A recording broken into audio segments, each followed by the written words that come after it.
Agradecerle a esta corporación todo lo que ha hecho por la cultura.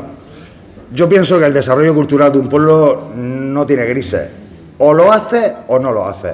Y esta gente sin duda lo ha hecho. Mi tercer año aquí, muchísimas más actividades. Un aplauso para ellos porque no sé lo que puede pasar, pero lo han hecho muy bien. Y lo segundo que quiero decir, vamos a hablar de literatura y voy a dedicarle este programa íntegramente a Paco Churri.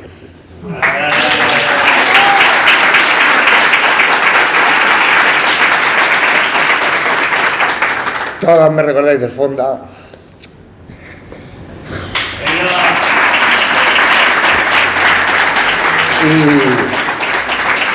Y tengo ese recuerdo de estar trabajando y aparecer con una caja de libros. Aquí tengo cosas que te gustan, tal, de segunda mano. Yo creo que poca gente es conocido por los valores que ha desarrollado Paco, y con esto paro que tengo que hacer un programa.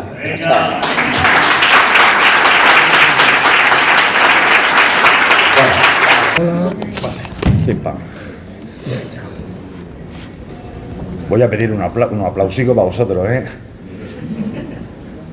Bienvenidos al capítulo 8 de la cuarta temporada de Freak and Films, hoy en directo desde la Biblioteca José Vargas, con este público tan fenomenal.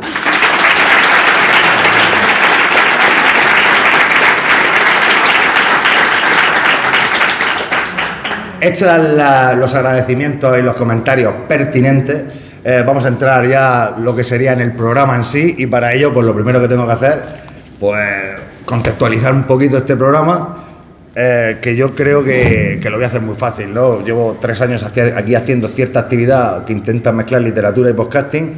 Todos recordaréis aquellos 2 grandes autores murcianos que trajimos, Pedro Martí y José Luis Cantos, con sus obras. El segundo año tuve la suerte de poder colaborar con el Club de Jóvenes Lectores para hacer un taller sobre cómo desarrollar un podcast a partir de un contenido literario, léase cómic, léase literatura en general, ¿no? Agradecido por esas 2 jornadas. Este tercer año creo que tenía que dar un poquito más, si cabe, el do de pecho, ¿no? Y para eso pues me propuse traer a una persona que durante 10 años, de un total de 13 temporadas, está participando en el que posiblemente dentro del contenido cultural, cine, literatura, cómics y demás, es el podcast en castellano más importante de buena parte de la zona hispanoparlante, ¿no? Aquí en España es uno de los mejores valorados. Todos lo conocéis, es la órbita de Endor, y de esa órbita ha decidido aterrizar su nave hoy aquí, y pide un fuerte aplauso para él, el señor Rafa Pagis.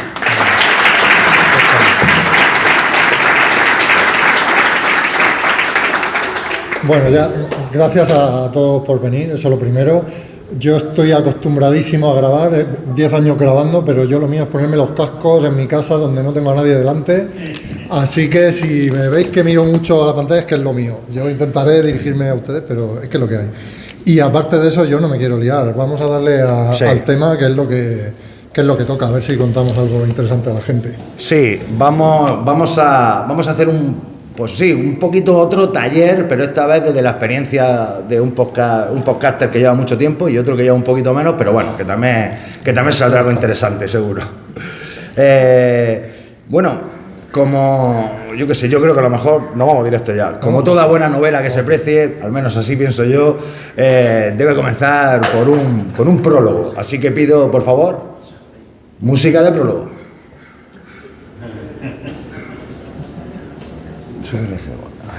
La música de prólogo.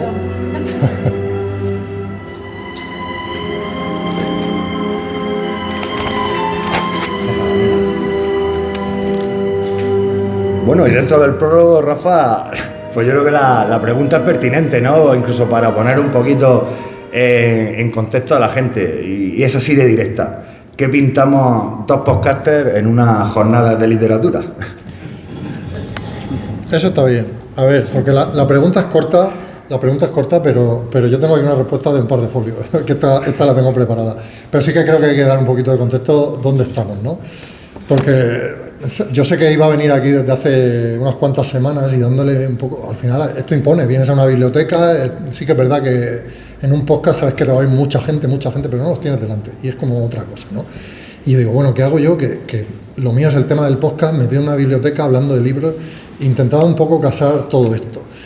Y sí que creo, tampoco conozco a todas las personas que están aquí, los que luego irán al programa, y no está mal dar un poco de contexto. Yo me acuerdo cuando estaba en la universidad, las fronteras estaban claras, y hace años las fronteras eran muy claras. Estaba la televisión, estaba la prensa, estaba la radio, y ahí no había más que cortar, ¿no?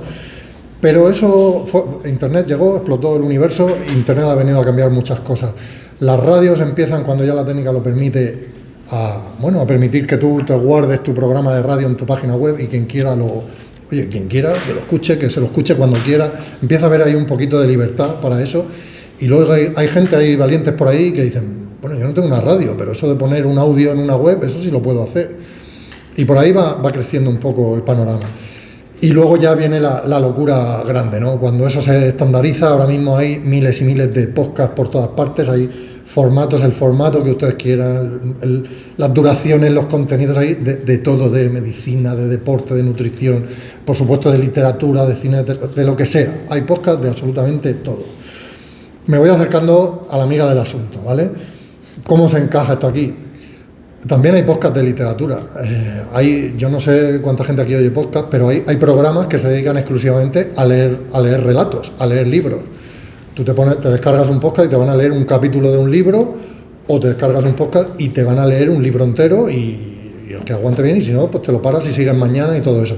Eso en el mundo del podcast está ahora mismo, y esas fronteras que yo decía que había antes, pues ahora se han roto, porque resulta que tú tienes un libro, pero te lo están leyendo y lo estás oyendo tú, y todo se mezcla, ¿no? De una forma que hace a lo mejor 15 años no existía. Es verdad que el tema del audiolibro también, pues sí que existía, las editoriales sacaban sus cintas de cassette y te podías subir un libro, pero era como una cosa rarísima. De hecho, eso aquí en España, eso en otros países ha funcionado más, pero aquí en España alguien oyendo un libro era una cosa como muy rara. Eso era extraño. Yo no conozco a nadie que lo haya hecho nunca.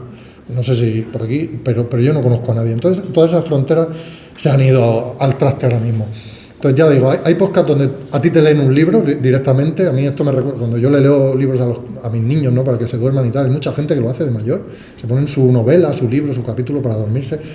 Pero luego está la chicha del asunto de por qué este hombre y yo estamos aquí. Luego hay podcasts donde te cogen un libro, de lo que sea, y te entran a analizarlo. Hay reseñas, programas de novedades. Pues mira, este mes salen estos libros, estos otros y tal. Y hay un vínculo ahí que está bien. Pero luego está lo que a mí me gusta hacer, y lo que a ti entiendo que también, que es coger un libro y creerme que soy un cirujano, y partirlo por la mitad y diseccionar y un poco explicarle a la gente que nos oye lo que encuentras ahí. Lo hacemos, nosotros en concreto lo hacemos con libros, pero lo hacemos con series, con cine, con televisión, con lo que pillamos, ¿no? Pero es un poco lo que a mí me divierte. Eso al final pues hace que vas cogiendo un rodaje y no sé cómo decir, tienes unas tablas para... Pues, voy a poner un ejemplo. Aquí todos sabemos comernos un buen cocido con pelota, por decir algo, un arroz, y todos sabemos si ese cocido me ha gustado. Me ha gustado, sí, esto estaba bueno de narices. Pero no, seguramente no sabemos cómo han hecho ese cocido, ¿no? No tenemos por qué, habrá gente que sí, pero muchos no sabemos que nos ha gustado, pero no sabemos el por qué. Eso pasa lo mismo cuando vemos una película o cuando leemos un libro.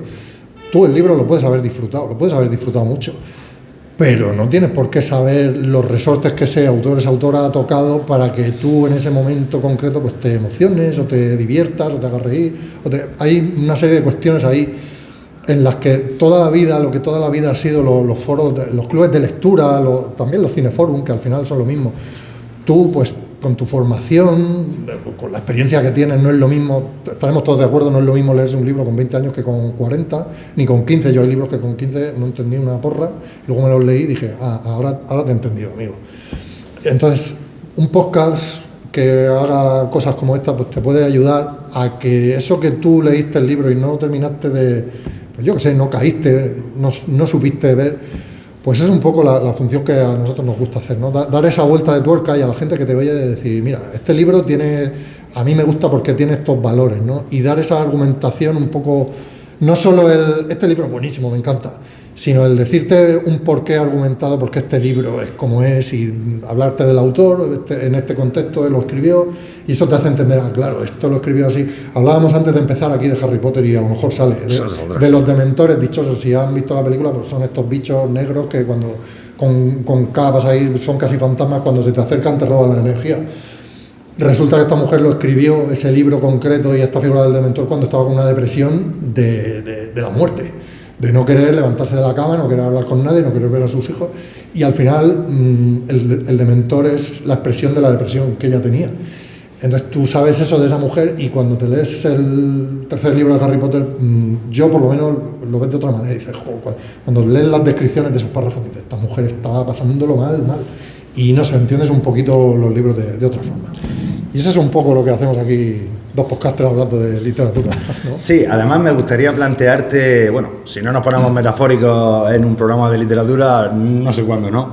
Pero me gustaría plantearte también, si entendemos la cultura casi como energía o fuerza, yo lo entiendo así, dentro del mundo del podcasting intervienen dos tipos de energía, ¿no? Una sería la centrífuga, que es la que emana del propio podcast, ¿no? Bien divulgación, bien, como tú dices, reseña a través de 1000 contenidos distintos.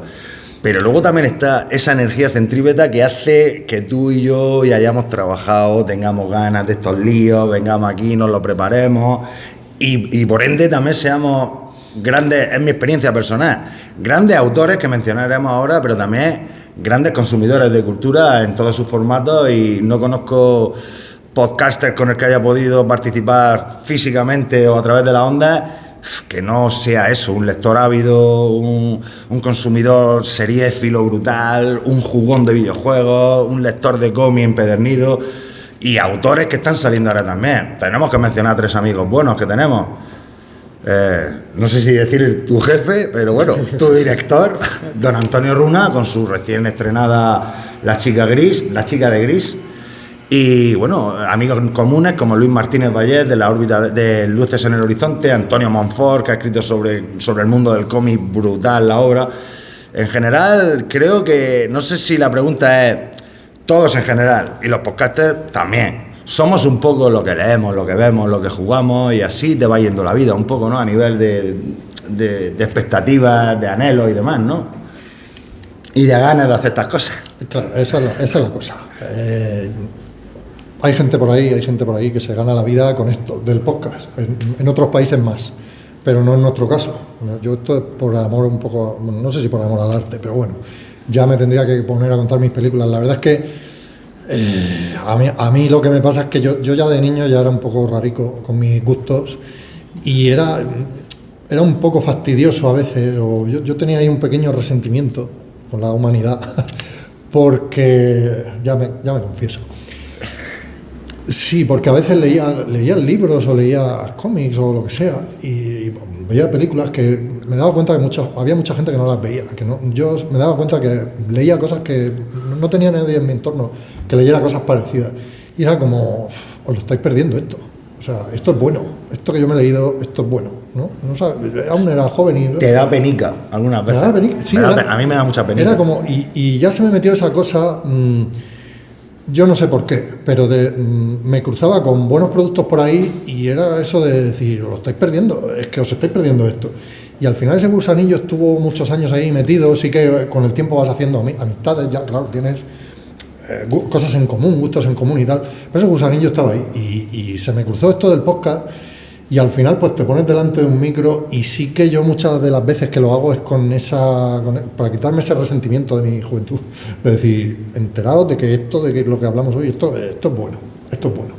Y yo creo que esa inquietud, tú hablabas de compañeros que tenemos que han escrito libros ya, y otros muchos tienen inquietudes parecidas, ¿no? Al final yo creo que cuando te pones así delante de la gente a hablar, delante del micro por lo menos, tienes que tener ahí una inquietud de algún tipo, si no, es que no lo haces. De esto no te tira nadie del brazo para sentarte en una silla a hablar. Esto o te apetece o no lo haces. Sobre todo, insisto, los que lo hacemos un poco por amor al arte, porque aquí... La inmensa mayoría. No comemos de esto casi nada. En este país muy poquita gente. La inmensa mayoría. Hombre, pues sí que es verdad que La Órbita, por ejemplo, tiene un sistema de monetización como otros programas, y bien merecido. Estamos hablando de más de 150.000 suscriptores, que esto no es YouTube, chicos, o sea, eso de los millones y todo eso, como os digo, La Órbita de Endor es posiblemente el podcast más importante en castellano sobre cine y literatura, y la cosa está así. Pero escucha, y aquí tengo a este señor que yo lo hago por amor al arte, sí, insisto, yo no... O sea, que es y, muy... y prácticamente todo el equipo también, ¿no? Sí, no, me consta.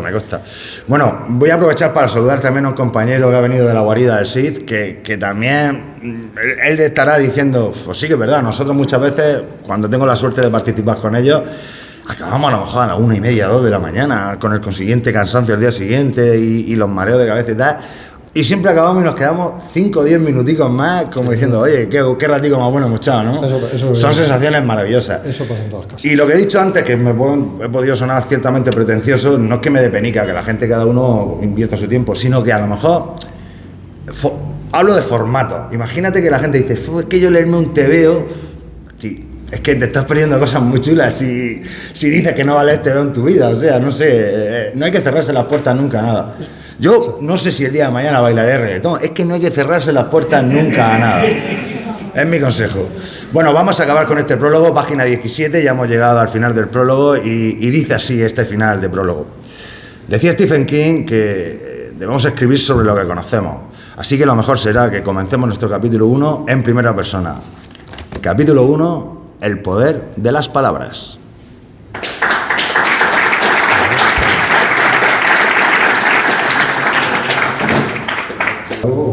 No, directo.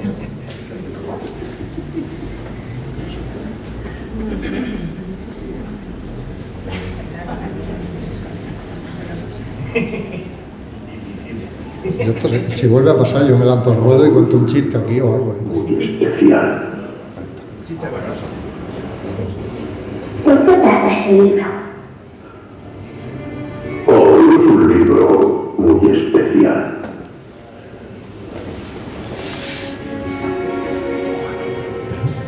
Pero, ¿de qué trata? Escucha, tus libros son inofensivos. Mientras los lees, puedes convertirte en Tarzán o en Robinson Crusoe. Claro que sí, por eso me gusta. Sí, pero después de leerlos vuelves a ser niño otra vez. ¿Qué quiere decir eso? Escucha. No te has convertido nunca en el Capitán Nemo, atrapado dentro de tu submarino, mientras te ataca un pulpo gigante. Sí. Y no tenías miedo de no poder escapar. Pero sí es solo un cuento. Justamente a eso es a lo que me refiero. Los libros que tú lees son solo cuentos. ¿Y eso no? Tú no lo entenderías. Bueno, y hemos traído este audio, para el que no lo haya reconocido, pertenece a La historia interminable, a la película de Wolfgang Petersen de los 80, mediados de los 80. ¿Y por qué este audio? Como os decía, vamos a abordar este capítulo primero, capítulo 1, un poquito en primera persona, porque creo que es de recibo un poquito conocer, si no a mí, un poquito mejor a Rafa, pero a través de nuestra propia experiencia creo que vamos a hacer un discurso interesante de lo que sería los primeros pasos como lector que debe tener cualquier niño, ¿no? Y hemos visto esta tarde aquí buena gala de ello. Y incluso avanzaremos luego en el tiempo, pero no me quiero adelantar, pero nos vamos a ir, porque aquí donde me veis, a mis 22 años, en el lado derecho y otros 22 en el lado izquierdo, pues yo desarrollé mis pinitos culturales en los 80. Y hay una película que me marcó en este sentido, no porque sea la mejor de esa década, ni mucho menos, pero sí que me hizo aproximarme de un prisma que creo que os va a resultar interesante a la lectura, ¿no? Primero se daba una condición sine qua non para que esto funcione. Tienes que tener un hermano mayor que tenga una buena estantería de libros y que sea un poco mayor que tú, porque entonces te va a meter ahí el gusanillo de decir, es que esto es de mayores, y ya nada más que por eso te da más ganas de leerlo todavía. Lo que me pasó a mí con La historia interminable es un debate interminable. ¿De cuánto se parece un libro a una película? En nuestro primer programa, aquí me gustó más el libro, hablamos tendidamente sobre eso. Lo que a mí sí me fascinó fue ver cómo yo quería saber más de esa historia, como bien dice en el audio, quería ser Tarzán, en ese caso quería ser Atreyu, o por lo menos Bastian, pero me gustaba más Atreyu. Y me arrojé al libro desde el prisma de un niño muy pequeño. No sé, ese libro tiene varias relecturas porque tiene muchos niveles, no en vano Michael Ende era filósofo antes que literato, ¿no? Y tiene muchas lecturas, y su otra obra famosa, Momo, también tiene muchas lecturas. Pero con La historia interminable lo que me pasa es que se daba esa dicotomía de decir, es que yo quiero saber más de lo que pasa en fantasía, y amigo, no te quedaba otra, puesto que la película solamente son unas primeras 200 y pico, 200 páginas del libro, te dejaba con unas ganas locas de conocer más fantasía. Y ahí estaba el libro, al alcance de mi mano. Y este señor Rafa Pagis, pues creo que fue ese libro que me hizo a mí clic en el corazón, porque esto ya no es de cerebro. Esa ansia de intentar conocer un poquito. Luego ya me pervertí un poco y comencé con Stephen King también, al que sigo adorando, pero la inocencia de La historia interminable, de su película, de este capítulo no es vano, se llama El poder de las palabras, porque incluso dentro de la historia, el propio nombre de la princesa, no sé si recordáis, la importancia de las palabras, era lo que yo descubrí un poquito con La historia interminable. ¿Cuál es ese libro que te hace a ti clic, digamos? Mira, yo con esto, claro, al final ya no se pueden cambiar las cosas, ¿no? Pero, y luego en el siguiente capítulo que tocaremos andaré en esto. Pero a mí me dio mucha rabia porque precisamente La historia interminable es una peli. Voy a contar la anécdota.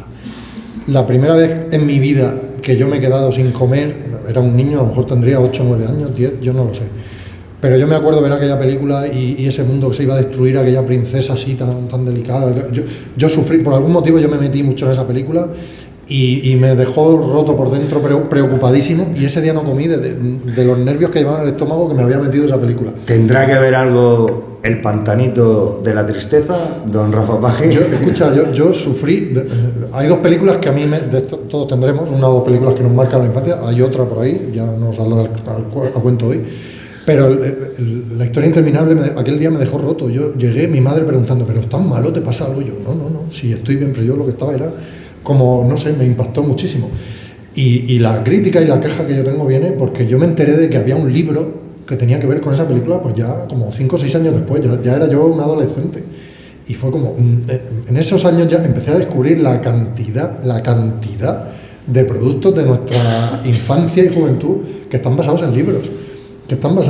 Ahora mismo, hoy día, cualquier serie de dibujos que te hagan o cualquier película, como tenga un libro, no os preocupéis que en Carrefour, en la FNAC, en el Corte Inglés, o sea, te van a poner el libro con la misma portada de la película para que te enteres de que tienes un libro que está en el que esa película, en esa serie se ha inspirado. Pero hace 40 años esto no daba igual. O sea, si estaba basado en un libro, pues estaba basado en un libro. Muchas veces, a día de hoy, una obra magna del cine como es Rebeca, la gente desconoce que está basada en una novela.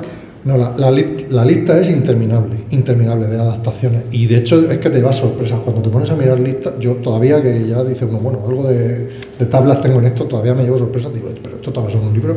Pues sí, o sea, yo tengo en realidad la cosa de haber ido enterándome con los años de que aquello que a mí me marcó la infancia también estaba basado en un libro, y hay muchos libros que están las dos caras de la moneda. Hay muchos libros que tenía que haberme leído a esa edad y no me los leí porque no sabía que eso estaba basado en un libro, y luego me pasó lo contrario, que hay libros que seguramente me quise leer demasiado pronto y pudieron conmigo y me quedé a medio camino, como puede ser El Señor de los Anillos. Mi primer intento con El Señor de los Anillos, yo no sé si tenía 11 años, y es que no pude, si yo no pasé de la página 30, pudo conmigo. A lo mejor tenía que haberme leído El Hobbit, pero mira, me tiré al río. El nombre de la rosa, sí, que a mí me encanta, ahora me encanta El nombre de la rosa, pero eso es imposible que un niño se lea. A mí también me pasó. Y lo siento, que no se me enfade nadie, pero me pasó con El Quijote. O sea, yo pienso ya en meterme en sistema educativo y en cosas delicadas, pero yo creo que un niño de 10 o 11 años no está preparado para leerse El Quijote porque no puedes entenderlo. Yo no podía. Ahora luego te lo lees ya con una edad y dices, esto es una maravilla, pero si no tienes los años que tienes que tener, es darle pan a quien no tiene dientes todavía, ¿no? Decía que la infancia y tal, ¿no? No sé hasta qué punto la década de los 80 es difícil. No sé si es difícil la palabra, pero es más complicado, entendiendo cine como puerta de entrada a la lectura. La década de los 80 es una década donde hay muchas ideas originales para el cine. Está todo el universo que sale de la mente de gente como Spielberg, Lucas y demás, ¿no? O sea, digamos que, como se dice en videojuegos, no son IPs nuevas que no están basadas en ninguna licencia. Y luego incluso dentro del género, que lo retomaremos luego, este concepto no es el género que todo el mundo entiende ahora, es el género de novela negra, novela de terror y demás, ¿no? Que precisamente Freak and Films y La órbita de Endor somos carne de cañón, nosotros hacemos nuestros productos netamente de género porque es lo que nos gusta y que cada uno haga lo que quiera, ¿no? Pero bueno, dentro del género del terror, la novela negra, el misterio y todo eso, a nivel de, digamos, de crítica y de respeto, muy poquito, un dato simplemente, el guión adaptado, desde que lo gana El Padrino, digamos no, novela negra o novela de mafia, de crimen y tal, y al año siguiente El Exorcista, y al año siguiente también El Padrino 2, pasan muchísimos años hasta que una novela de género, y no puede ser otra como la obra más magna, El silencio de los corderos, se hace de nuevo con el guión adaptado. O sea, ahí hay un valle de 14, 15 años donde todos son guiones adaptados de novelas, digamos, muy alejadas del género, de lo que te puede a ti captar como joven, porque lo hablaremos luego, porque la gente se engancha ahora a la lectura en general, o por lo menos a una lectura concreta, porque lo tienes en la tele y te llama la atención y lo quieres ver, pero eran muchas IPs nuevas, ¿no? En los 80 yo creo que no teníamos tanta referencia, no sé, o me equivoco un poco. No, es un poco lo que te decía antes, yo no tenía conciencia de la cantidad de libros que había detrás de todos esos productos que yo veía, pero me voy a adelantar, pero mira, fijaos, esto es infancia pura mía, los dibujos que yo veía de niño. Y yo no tenía conciencia que había libros ahí detrás y ahora me fastidia. Rafa también tiene 22 años. 22 y medio, recién cumplido. Dibujos que muchos os sonarán por vosotros, por vuestros hijos. David el Gnomo, está basado en libro. D'Artagnan y los morqueperros aquellos, está basado en libro. Pero a mí no se me ocurrió. Los dibujos de Don Quijote, obviamente, esas sí que las sabíamos, pero si os suena a Jackie Nuka, aquello del bosque de Tayak, eso está basado en un libro. Heidi, también nos sonará a todos, también está basado en un libro. ¿Quién se ha leído Heidi aquí? A que no hemos leído Heidi ninguno, pero a todos nos suena. Nadie sabe que eso está basado en un libro. La vuelta al mundo de Willy Fogg, bueno, sí, esa es más famoso. La abeja maya está basada en un libro también. Los diminutos están basados en libros. Los trotamúsicos, esto es un poco más famoso, el cuento de los hermanos Grimm. Tengo aquí Marco, otra también de hincharse a llorar, también está basado en un libro. Vicky el vikingo, también está basado en un libro. Ulises 31, pero claro, eso como un niño no te puedes poner a leerte la Ilíada así. Bueno, libremente, ¿no? Por ejemplo, me he ido a los productos más infantiles que he podido encontrar, de decir, esto está basado en un libro. Yo estoy seguro que estas cosas, si las hacen hoy en día, de verdad, que te vas a un gran centro comercial y el libro te lo ponen allí. Pero esto antes no pasaba. Y yo pienso que se perdieron oportunidades de enganchar a mucha gente a leer antes de lo que a lo mejor entraron o nunca entraron. Sí, yo no he comentado nada y no quiero que se quede el vacío para que luego no diga la gente, ¿no habéis dicho algo de esto? Tal. Yo lo siento mucho, pero yo no era mucho del barco de vapor. Por ejemplo, yo era más, que te lo he visto ahí anotado, yo era más de elige tu propia aventura. Eso también nos metió mucho lo viva que estaba la literatura. Pero recuerdo como lecturas menores, incluso lecturas en las que solía hacer trampa. Miraba la página 17 y decía, me voy a ir a la 32, porque esta tiene mala pinta. Pero eso, tú estabas con un libro en la mano. Sí. Y tenías que leer para hacer trampa. Y los tebeicos también luego lo haremos. Yo he estado con papel, papel siempre. A mí también me adelanto a otras cosas. Cualquier camino que lleve a una persona a comprarse un libro, de lo que sea, ni siquiera voy a decir un libro, algo que te tengas que leer. Hablo de juegos de mesa, hablo de cómics. O sea, si tú tienes que leer para hacer una actividad, ya eso ha sido un buen camino. Me da igual si te lo han dicho en una peluquería, si lo has visto en un programa, me da lo mismo. O sea, si tú has terminado leyendo, ese ha sido un buen camino, ¿no? Así que por ahí se perdieron muchas oportunidades. Ya te digo, yo he leído libros de vapor muchísimo y de estos de Elige de tu propia aventura también muchísimo. Confieso aquí que los vendí para comprar cómics, no del dinero, pero me los leí todos antes.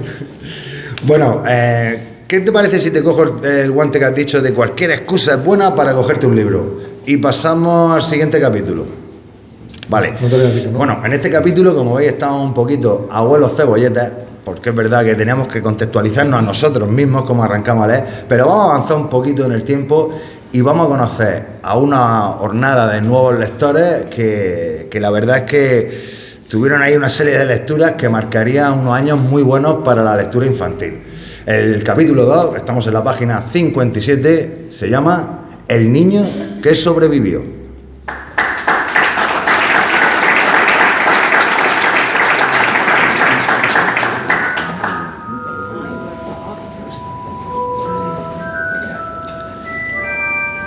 Bueno, si hablamos de nuevos mitos literarios, esta música conocida por todos, el universo creado por J.K. Rowling, llevado a la pantalla acertadamente por Steven Spielberg, quiero decir, por Chris Columbus,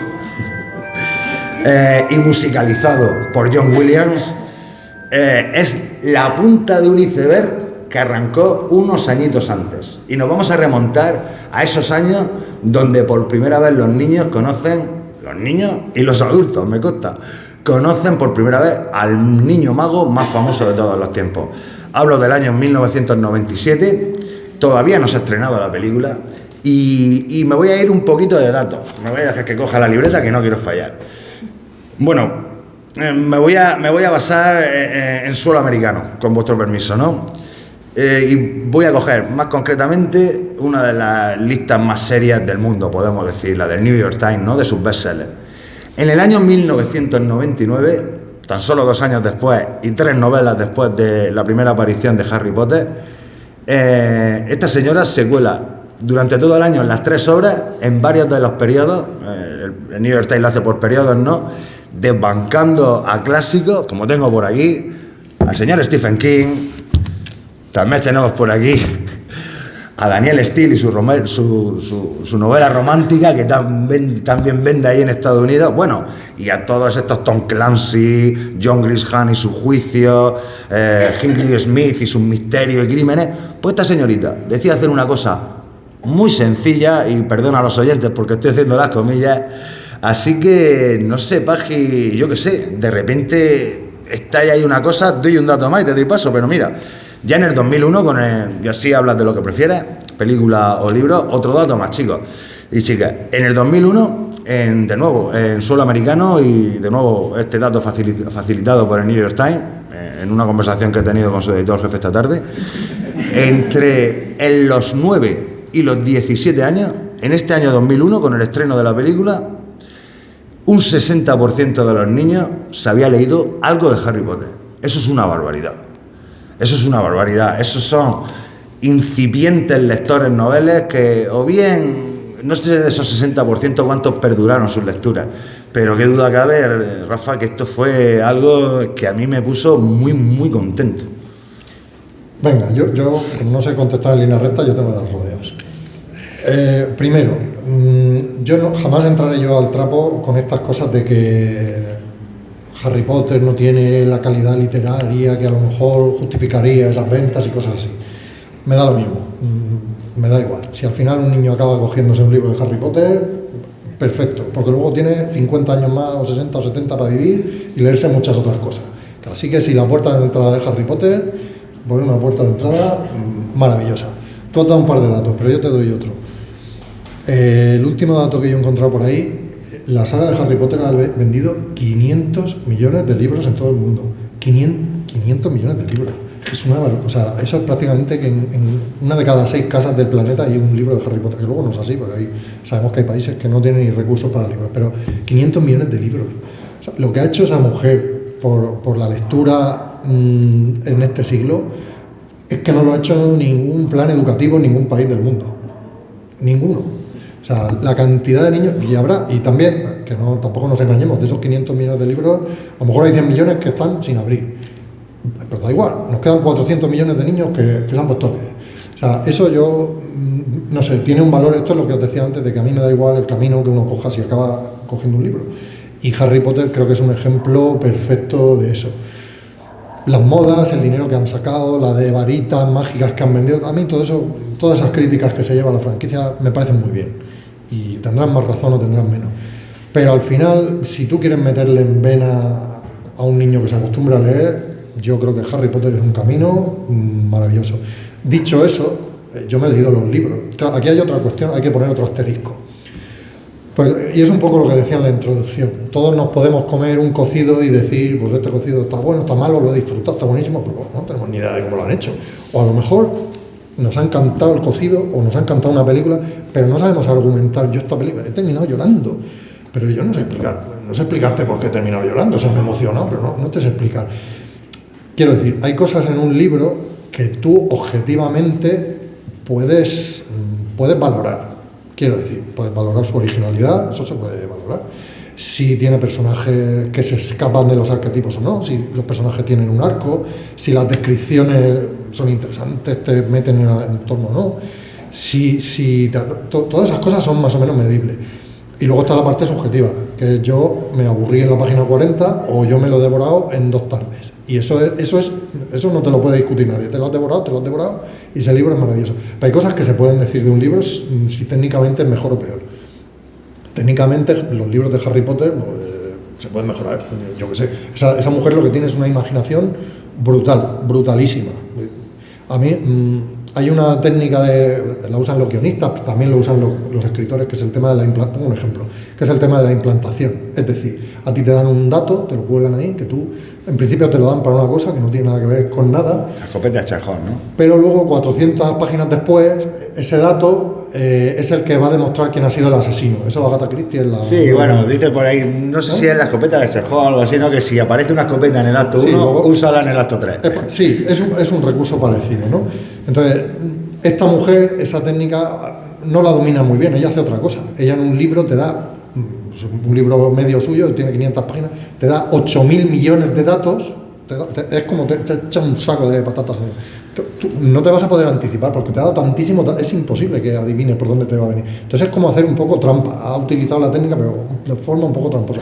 Pero da igual, porque tú al final te lees esos libros. Yo soy el primero que los he devorado, los he disfrutado. Y hay cosas que a lo mejor le pueden faltar, pero yo los he devorado como nadie, ¿no? Y oye, son buenos libros. Al final esta mujer, pues tienes que decir, esta mujer sabe lo que hace. Y cualquiera que sepa también un poquito la diferencia que hay entre el primer libro y el séptimo a mí me gusta menos, pero eso son cosas personales. Pero vamos, como escritora esa mujer crece, pero vamos. Sí, pasó una cosa, ¿no? Muy curiosa, Rafa, que incluso los que solamente habéis visto las películas recordaréis que el tono de las películas, si bien siempre se mantiene con cierto aire fantasmagórico, que incluso puede ser tenebroso por momentos para las chavaladas, los niños, hay niños que soportan mejor Harry Potter que otros. Pero sí que es cierto que el tono va aumentando con las novelas, las propias novelas, la historia, la narrativa, los dramas, y yo creo que el niño que haya tenido la suerte de ir creciendo con Harry Potter, hombre, no tiene por qué ser ni mejor, lo mismo un asesino en serie, pero bueno, pero el tío ha ido creciendo de una manera que ha ido contemplando el propio paso. Oye, no sé, tiene unos valores Harry Potter que también son muy, muy loables. Humanos, me refiero. Yo, en mi casa, mis chiquillos, bueno, ellos tenían, claro, vieron las películas, tenían la ilusión de leérselo, y yo también sabía que eran demasiado para ellos, pero eran muy pequeños para meterse en eso. Pero yo hasta los quería frenar en las películas porque aquí, oye, si has tenido la suerte en tu vida de niño, pues que no se te ha muerto un padre, no se te ha muerto una madre, no se te ha muerto un abuelo. Hubo generaciones que aprendieron lo que era el perder una madre viendo Bambi. Luego digo, mucha gente cuando se estrenó Bambi lloró, porque era una cosa como muy fuerte en su día. Fue noticia, claro, fue sonado. Los libros de Harry Potter al principio son muy infantiles, son libros para niños, ya está. Pero hay un momento ahí que a mí me parece que rompe, que es cuando muere Cedric, que está Incluso el prisionero de Azkaban también tiene ese es más oscurito, ese ya va siendo oscuro. Pero el 4 ya entra... Pero la muerte de ese niño al final es una muerte cruel, ¿no? Y a mí... Es una ejecución. Al final es la vida, ¿no? O sea, la gente se muere, eso es así, y que un niño lo aprenda, pues no tiene nada de malo. Pero ¿hasta qué edad quieres tú proteger a tu hijo para que... Tranquilo, esto ya, si te va a hartar de ver gente morir, no hace falta que aprendas esto tan pronto, ¿no? Y la saga se va volviendo complicada, se mete en política... O sea, bueno, por supuesto, los temas amorosos, ¿no? El primer libro no hay, el interés entre hombres y niños y niñas, tal, eso ni existe ni se le espera. Pero luego va creciendo en complejidad en muchos aspectos. Y bueno, para que un niño coja un camino, pues no está mal. Sí, teníamos que comenzar con este Harry Potter, pero la verdad es que en esto del beneficio, que ya os he dicho que antes incluso de la película, la novela estaba siendo un petardazo, vamos. Pero incluso Harry Potter se benefició claramente de la película y han habido otros productos que vamos a mencionar un poquito más rápido, pero que creo que sería del poco de recibo porque pertenecen a otra generación. Mucha gente que su puerta a la lectura no ha sido Harry Potter, a lo mejor ha sido la lectura esta más juvenil de varias sagas que salieron hace unos años.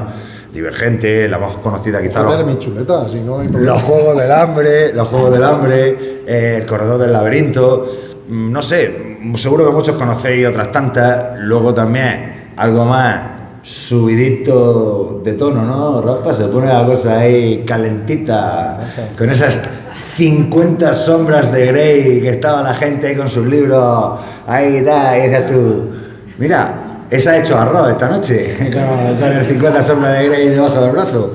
Bueno, yo no me lo he leído. Lo que sí me he leído, por ejemplo, también es Dan Brown y su Código Da Vinci, que la gente estaba, madre mía, yo ya sé lo que ha pasado en los merovingios. Bueno, yo estudié historia y la primera vez que la gente oía hablar de los merovingios, o sea, era algo muy, muy sonado, ¿no? Con Dan Brown. Es que eso sí, no... Y luego tenemos que citar también el cine, porque a lo mejor esto, si te quieres explayar un poquito más, se recuperaron ciertos clásicos que estaban ahí, que necesitaban su adaptación cinematográfica.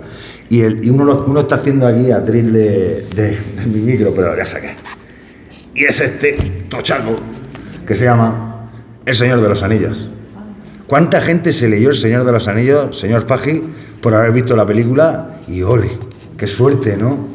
Porque este es de los que decimos, el señor Rafa Paggi y yo, inténtalo una vez en tu vida, no sé, no se habla, es de eso que dicen, si tanto eso agua lleva, es que este río suena muy fuerte.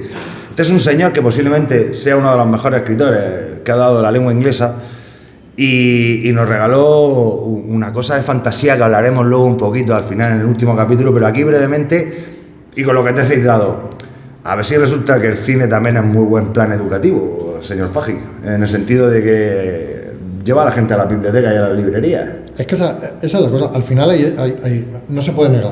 O sea, no se puede negar. El Harry Potter, yo creo que nadie lo negará, arrastró gente a comprar libros. Me quedo en comprar. Asumo que muchos los leerían también, pero por lo menos los compran, ¿no? Mejor tener libros en la estantería que videojuegos, a lo mejor. No diga eso. Pero quiero decir que un AK-47, por ejemplo. Bueno, aunque... Las 50 sombras de Grey, pues oye, que está bien, que la gente, que está bien, que hay gente leyendo. El Señor de los Anillos es un libro, yo creo que me lo leí a la tercera, pero creo que no estaba yo preparado, es un libro complicado. Ahora no se escriben así los libros, ahora los libros son mucho más fáciles, pienso que son mucho más fáciles de leer que los libros de hace años. Te hablaba también del Nombre de la Rosa, también arrastró gente. Todas estas sagas, la saga de Sinsajo, esta de los Juegos del Hambre, eso vendió chorrocientos mil libros. Ya era un éxito literario, pero todo esto como que es también el fenómeno de la retroalimentación, ¿no? Sacan los libros, triunfan, la productora de cine viene, te suelta el fajo, hacemos las pelis. Si las pelis salen bien, venden más libros, porque luego hay otras que ¿cuántas hay también que se han quedado en la primera película solo? Brújula Dorada, Narnia, nos vienen a la mente programas más fallidos. Hay muchos ejemplos de eso, pero que al final, que está bien. Yo también también te pregunto de examen. Si yo solo he visto las películas del Señor de los Anillos, ¿se considera que me he acercado a la literatura? Bueno, es una adaptación muy golosa para decir un sí rotundo, pero fielmente no se diría. No me la he leído, pero al final, pues siempre que la adaptación sea buena, sí, está claro. Ponemos el ejemplo, pero hay más. Pues de alguna manera, pues si te has acercado a los temas del libro, a los personajes del libro, te han hecho sentir algo parecido a lo que has sentido en el libro. Pues la idea la tuvo un escritor, no un guionista de cine. Pues yo qué sé, por lo menos te has acercado a la prima, ¿no? Te has acercado a su prima, ya es algo. Como luego vamos a retomar alguna cosita que estamos hablando del Señor del Anillo y de que alguno más, vamos a casi a pasar a nuestro capítulo 3. Pues estando estos dos señores aquí que nos gusta tanto esos TVIcos, pues creemos que por fin, como no sé lo que va a pasar el año que viene si vamos a tener este tipo de actos, yo quería que en una jornada del libro estuviera representado también algo que para nosotros ha sido muy importante a lo largo de toda nuestra vida. son los tebeos, los cómics, las novelas gráficas, como queréis llamarlo, en todos sus formatos, pero no va a venir incluso en plan gafapastismo a decir esta obra, no. La de superhéroes también. Todo es lectura, todo es cultura, todo es contextualización del momento que te ha tocado vivir. Y creo que poco lo hacen también como los cómics, contextualizarte en la América de ese momento, la Inglaterra de ese momento. Y creo que tenía que haber una sección. Estamos en la página 170 ya de nuestro programa. Estamos en el capítulo 3, literatura con todas las letras y viñetas.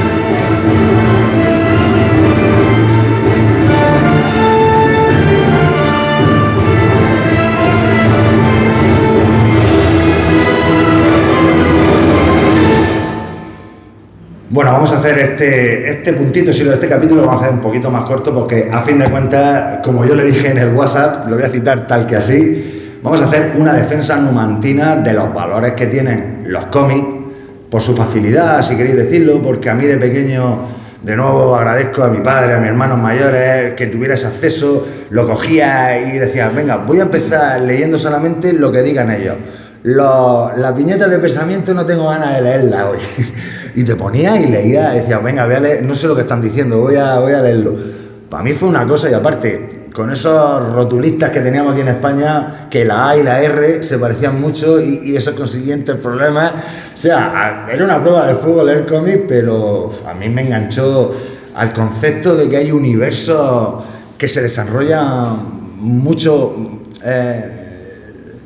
muy distinto al nuestro, o sea, pero en todos los sentidos, que había ahí unos mundos de ficción que parecía que no se tomaban en serio, pero que a mí me invitaron a soñar, que a fin de cuentas el ansia de lectura tiene que ser el ansia por soñar y por vivir la vida de otros, que es básicamente la lectura. En mi casa están hartos de oírme decir una cosa, que es que no sé dónde la saqué. Si alguien lo sabe, me gustaría saber quién pensó esto el primero. Pero el que de pequeño lee cómics, de mayor lee libros. A mí eso me lo metieron en vena una vez.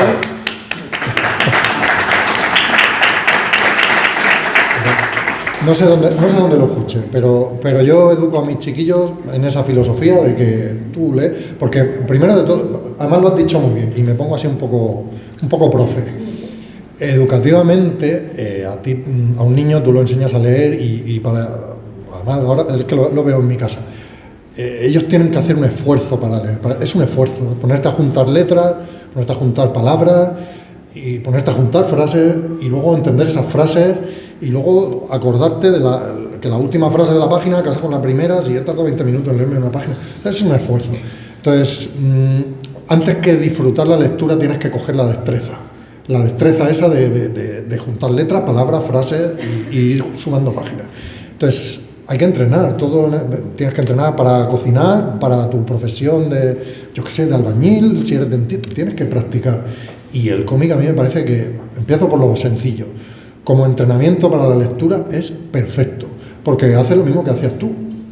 Yo que era muy psicópata, yo no podía pasarme una página si no me la había leído entera, pero eso son manías mías. A mí me comía la ansia. Yo me acuerdo que le dejaba cómics a algunos amigos míos y luego intentando hablar con ellos del cómic. No, si yo no me lo he leído, yo miro los dibujos. Y para mí era como que no te lo has leído, pero escúchame, si eso hay que leérselo, hombre. Pero está bien porque es eso, primero empiezas que te lees una frase de todo el cómic y luego poco a poco vas leyendo y ya cuando tienes soltura ya no te preocupes que ya vendrán todos los mayores, ya vendrán libros, ya vendrá lo que tenga que venir, ¿no? Pero a mí me parece que el cómic como entrada para la lectura es perfecto por eso, porque tú coges la destreza. Yo ahora mismo me permito la cosa de contar una anécdota personal muy de mi casa. Yo hay una colección que me compro actualmente, se llama, no sé si la conocerán, Usagi Yojimbo.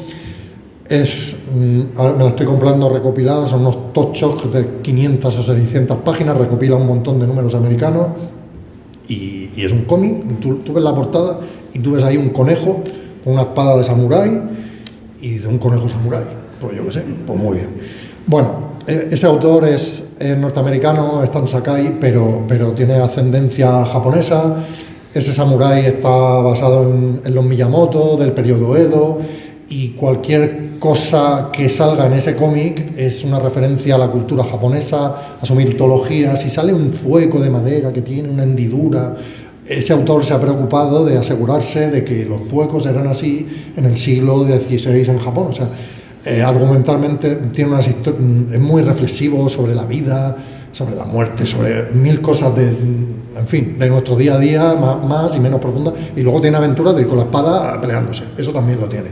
Bueno, pues mi hijo de 6 años me ve en mi casa un día y se cogió el Tochales, el primer tocho, y empezó a leer, y yo me quedo así, digo, yo no sé lo que va a entender aquí, pero yo no le iba a decir que no se lo leyera. Yo pensé que se iba a alcanzar las 20 páginas, porque digo, si es que no va a poder entender, no puedes entender. Igual que yo no entendí el Quijote en su día, tuve que pasar unos años para entenderlo. Pues yo digo, no va a entender nada. Pues han pasado a lo mejor un mes y pico, pero le quedan como 20 o 30 hojas para terminarse el primer tocho. Tiene y os pongo un ejemplo, tiene un capítulo ese tomo que es de un fabricante de cometas, de cómo fabricaban las cometas en Japón en el siglo XVI. Qué interesante, ¿vale? Cómo fabricaban las cometas en Japón en el siglo XVI. Ese número no tiene ni una sola letra. Es solo estar viendo al fabricante de cometas japonés, pero está dibujado de una manera que te vienen pues, un poco metáforas del paso del tiempo, de lo que es la vida, luego el viento te va a arrastrar, o sea, es poesía en viñetas, ese número. Y yo veía a mi chiquillo leérselo y yo digo, pues con 6 años no puedes, ¿qué estará viendo este niño ahí? Pero a mí me parece, yo lo veo y digo, qué máquina, y me encanta ver eso, ¿no? Entonces cualquier crío, me da igual, Mortadelo y Filemón, Zipizape, o sea, que te cojas un cómic en tu casa y te lo leas, a mí me parece una maravilla. Como puerta de entrada a mí me parece perfecto, que lean y que cojan la destreza y luego ya veremos lo que leen, pero eso es maravilloso. Recordando un poquito la charla que tuve con los compañeros del Club de Lectura de Jóvenes Lectores de aquí de Abarán, pues mira, me he preparado aquí la obra que tratamos para recordarla de nuevo. Posiblemente, esto sí que es verdad que es un cómic más serio, ¿no? Alejado del heroico que yo voy a defender a continuación, del superheroico, del cómic pijamero que se dice, ¿no? El de superhéroes de toda la vida. Pero nos sacan cositas como esa Persépolis, que también es tan importante, que nos cuesta, y ya os digo yo, que posiblemente fue la ley. Déjame un segundo. Esto es el diario de Ana Frank. Sí. Esto es el diario de Ana Frank. Y son gatos y ratones. A mí esto me rompió más en pedazos que el diario de Ana Frank. Pero es un cómic y hay mucha gente que no se va a acercar porque es un cómic. Ganadora del Pulitzer, ya lo dijimos el año pasado. Pero sobre todo lo que quiero decir, yo la recuerdo como posiblemente en la universidad la lectura que más me gustó. O sea, que estuviera en la asignatura de Historia Contemporánea del siglo XX este cómic, dije yo, hostia, tío. Tuviste suerte como profesor. Ahí, no sé, me dio mucha alegría. Y dije, yo lo hago de este seguro, vamos. Y una anécdota que creo que conté el año pasado, pero bueno, me apetecía contarla otra vez. A mí me ponen las pelas de punta esto, pero ahora yo voy a lo que voy. El pijameo, el Spiderman, el Superman, todo eso, la Patrulla X y todas esas cosas. Yo dudo que haya una capacidad, o algo que tenga más capacidad, que tenga esa fuerza para generar iconos, y no por las películas de los Vengadores, porque las películas de los Vengadores, incluso antes, tú ponías una foto de Spiderman o de Superman, de Batman, o de esta señorita, Wonder Woman, y tú sabías, no lo habías leído, pero sabías quién era. O sea, la capacidad que tiene el cómic para generar iconos culturales me parece propia de la literatura cuando ya estamos hablando de obras grandes como la que hemos hablado, es Harry Potter, es El Señor del Anillo, incluso el Código Da Vinci, leche, con su Robert Landon, que será un icono pop en el siglo XXI. Pero es que el cómic, desde los años 60, Cuatro Fantásticos, el cómic, vuelvo, superheroico, ¿no? Pero no sé cuánto hay de visual, porque desde aquí, vamos, y teniendo a mi suegro y a mi padre artistas, ¿no? De los gráficos, pues sí que es verdad que están muy bien, pero es que detrás hay unos guionistas que yo, queridos oyentes, querido público, os puedo decir que son guionistas, novelistas muy serios y gente que se toman muy en serio de lo que hay que plasmar en esa historia. El pijameo, Rafa, ese mundo. Sí, yo este debate siempre me posiciono con dos cuestiones. La primera, porque aquí hay que luchar mucho contra el tema de los prejuicios. un cómic de superhéroes, de verdad. Bueno, yo siempre digo, pues si Shakespeare o Cervantes hubieran escrito un cómic, le daríais una oportunidad. No existía el formato, pero a lo mejor alguien diría, pues hombre, yo sé que este autor me interesa, a lo mejor podría leerme un cómic suyo. Hoy día tenemos gente como Alan Moore, que este tío tiene una profundidad en lo que escribe, que muchísimos autores, esta biblioteca está llena de libros que no tienen la profundidad que Alan Moore en sus cómics. Eso lo tengo muy claro. Y luego hay otras cosas que hay que valorar ahí. Yo pongo un ejemplo que te vas con Spider-Man, ¿vale? Spider-Man, que todos sabemos quién es, seguro. La colección principal de Spider-Man ha pasado ya, agárrate, de los 1000 números. Y aparte, luego, como eso al final es business, tiene colección secundaria, terciaria, no sé qué, que esa, si las sumas, pues a lo mejor habrá pasado de 3.000-4.000 cómics, yo qué sé. Resulta que estás un día en tu vida siendo feliz y te llama alguien de Marvel y te dice, oye, ¿tú quieres escribir los guiones de Spider-Man? Claro, si te ha gustado de pequeño o tal, tú dices, sí, vale, perfecto, ¿cuánto me pagáis? ¿No? Y al final es un trabajo como cualquier otro. Hay ciertas, pues Superman, Batman, todos estos así, todos los que conocemos todo el mundo, cuando llegas allí eso lo cuentan los propios guionistas. Lo primero que te dicen es, bueno, tú vas a guionizar aquí a Spider-Man, pero tú no puedes cambiar nada. O sea, este se llama Peter Parker, tiene una novia que es así, tiene un trabajo en el periódico, a este le pica una araña. O sea, resulta que tú tienes que correr una carrera, pero no te dejan salir de la salida, ¿no?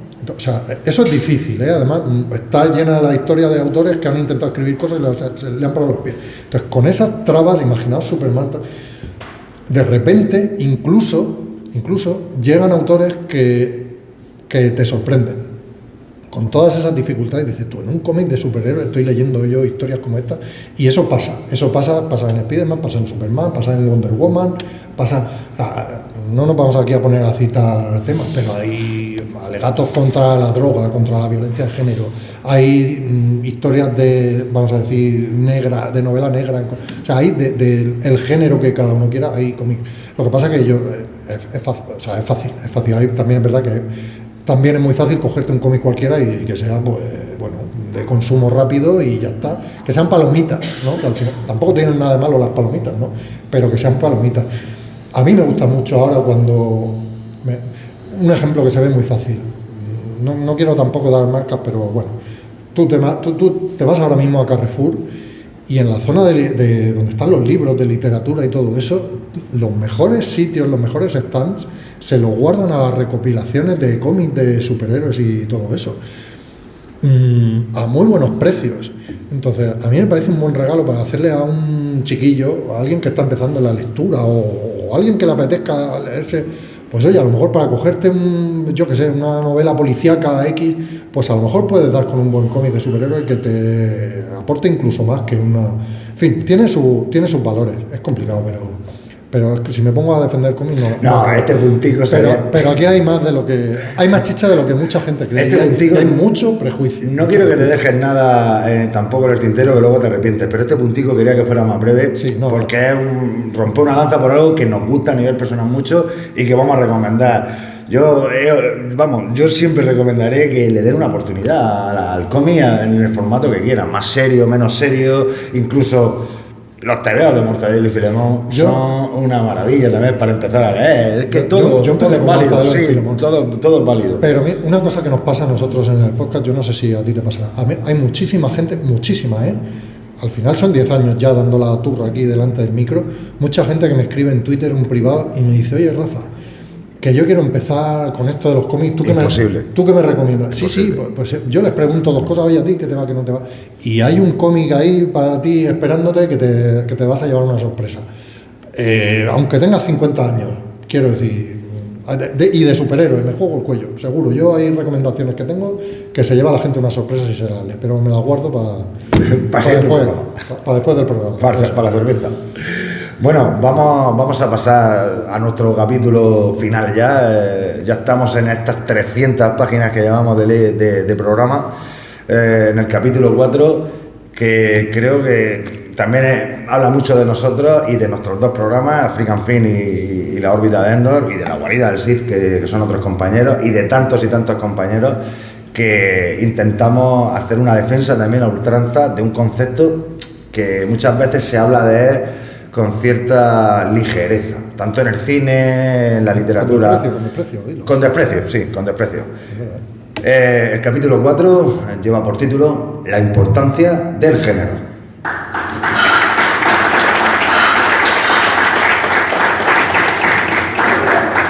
Todos los cuervos mienten. Me siembra historias sobre el cuervo. Odio tus historias. Me siembra historias sobre un chico que odiaba las historias. Podría contarte las de Ser un Alto. Esas eran siempre tus favoritas. Esas no eran mis favoritas. Mis favoritas eran las de miedo. Oh, mi dulce niño estival, ¿qué sabrás tú sobre el miedo? El miedo es para el invierno, cuando la nieve alcanza 40 varas de espesor. El miedo es para la larga noche, cuando el sol se oculta durante años y los niños nacen y viven y mueren siempre en la oscuridad. Ese es el tiempo del miedo, mi pequeño señor, cuando los caminantes blancos vagan por los bosques. Hace miles de años hubo una noche que duró toda una generación. Los reyes morían helados en sus castillos como los pastores en sus chozas. Y las mujeres asfixiaban a sus hijos para no verlos morir de hambre, y lloraban, y sentían las lágrimas helarse en sus mejillas. Esa es la clase de historias que te gustan. Durante aquella noche los caminantes blancos llegaron por primera vez. Devastaron ciudades y reinos montados en sus caballos muertos, cazando con sus jaurías de pálidas arañas, grandes como perros.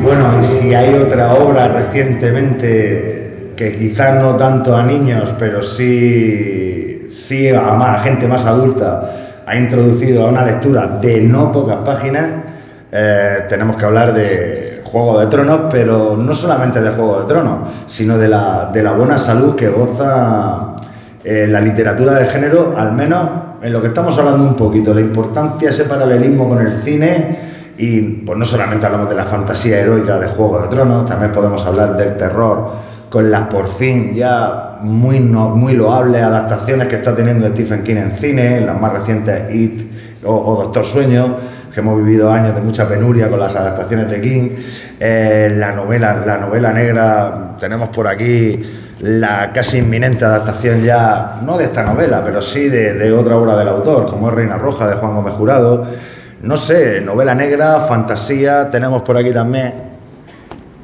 este tochaco que es Dune, una de sus partes, la ciencia ficción, el género.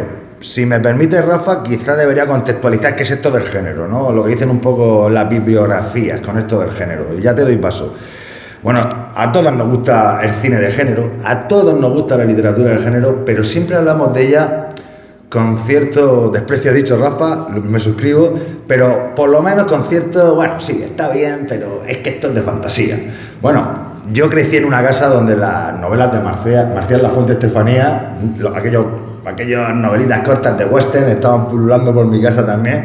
O sea, el género es Agatha Christie también. El género, si nos cogemos un poco con pinza, y no creo que hay que cogerse mucho, creo que acierto al decirlo, el primer gran ideólogo de lo que es el género fue Julio Verne, quizá, con su obra, porque tiene todas esas cositas que hacen la literatura de género, extensible al cine, insisto. Lo primero, que esta relación de los escritores y lectores dentro de la literatura de género es casi un acuerdo tácito que se firma desde la página 1. Este acuerdo, básicamente, lo que tú estás firmando son varias cosas. Que los hechos, el escritor, digamos, que acuerda contigo que los hechos, situaciones y personajes van a entrar dentro de ese mundo que él te presenta. Para entendernos, no estaría bien un helicóptero dentro de Juego de Tronos, pero un dragón, una araña, un lobo gigante, entra dentro de esa tipología de género. Y luego lo que es casi más importante, que lo mencionan mucho en la órbita de Endor, y yo también me lo suscribo fielmente, que es esa suspensión de la incredulidad, ¿no?, que tenemos que tener. O sea, tú no puedes entrar a leerte una novela de ciencia ficción o de fantasía si en el minuto 3 va a estar diciendo, es que con qué energía están viajando por el espacio. Esa no es tu novela. Tu novela es Matilde Asensi, novela histórica, chulísimo, pero esa no es tu novela. Y tampoco puedes decir que hay caminantes blancos en Juego de Tronos. O sea, ese no es el problema de Juego de Tronos, serán otros. Pero no sé si me explica bien. O sea, el género creo que es... la literatura de género es lo que más nos pide a los lectores, pero esta es mi pregunta, Rafa. También lo que más pedimos nosotros a nuestros escritores favoritos, que la mayoría son de estos géneros, ¿no? Por lo menos en mi experiencia personal. O sea, vamos a degüello con ellos, si me permite la expresión. Somos durísimos con esta literatura que tanto nos gusta. Hombre, a ver, estos sujetos indeterminados, a mí tampoco me gustan mucho, pero bueno, ahora mismo pasa una cosa, y también es meterse en otros charcos buenos, que son las dichosas redes sociales y lo fácil que es hacer ruido por ahí. Eso se suma al fenómeno fan, ¿no? Ahora es muy fácil, además, porque el mundo está montado así, hay que aceptar, son los tiempos que corren y hay que aceptarlo y ya está. Pero en torno a cualquier cosa que haya por ahí, que venda, que haga series y que se monta un fenómeno fan, sobre todo cosas como estas que puedes vender, tronos, espadas, capas, vienen los locos de ese tema. Primero te fanatizas en el sentido de que la defensa ultranza del producto, Juego de Tronos es lo mejor que hay, que a mí me encanta, es lo mejor que hay, eso es lo primero, no dejas que nadie te lo toque. Pero luego, como venga alguien a decir que te has aburrido en el tercer libro, bueno, ¿cómo dices eso? Pero luego el problema viene, lo que tú has dicho, cuando te giras al autor. Señor autor, que tarda usted mucho en escribir. Señor autor, que este libro a mí me gustó más el segundo que el tercero, o cosas así.